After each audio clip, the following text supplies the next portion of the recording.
If you're confused by all of those ChatGPT models, trust me, you're not the only one.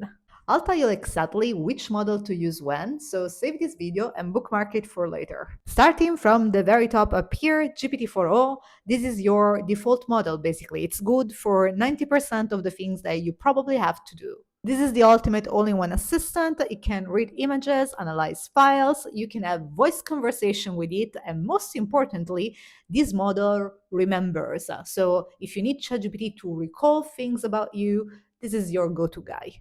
And here are some tasks where it makes sense to use ChatGPT 4o. Next on our list, we got ChatGPT 4o with scheduled tasks.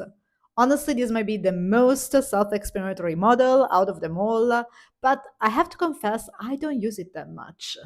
But basically, this is good whenever you want ChatGPT to remind you about things or to fetch the news. Next on our list, we got GPT 4.5, which is the newest model from OpenAI and only available for paid users. To be quite honest with you, I'm not quite sure why they claim that GPT 4.5 is better than GPT 4.0. I can barely see the difference, but they claim that this model has better emotional intelligence and perhaps more importantly, it is less prone to hallucinations. And here's another list with some use cases for GPT 4.5.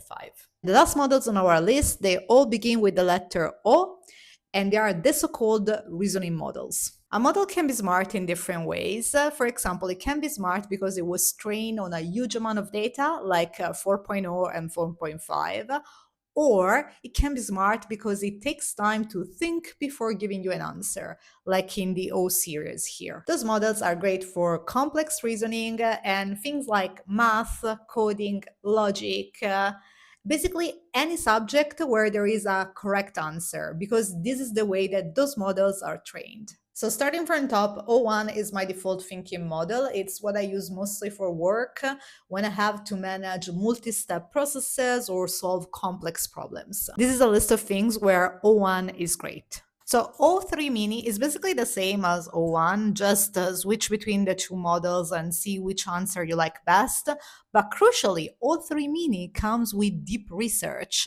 So this is mainly what I use it for. When I have to do complex research, I will use O3 Mini. And finally, we have O3 Mini I. This is supposed to be a better version of both O3 Mini and O1. Honestly, I can't really tell the difference. They say it's great at coding, but whenever I want to code something, I'm defaulting to Claude and sometimes to Grok, not ChatGPT. So I can't really vouch for that.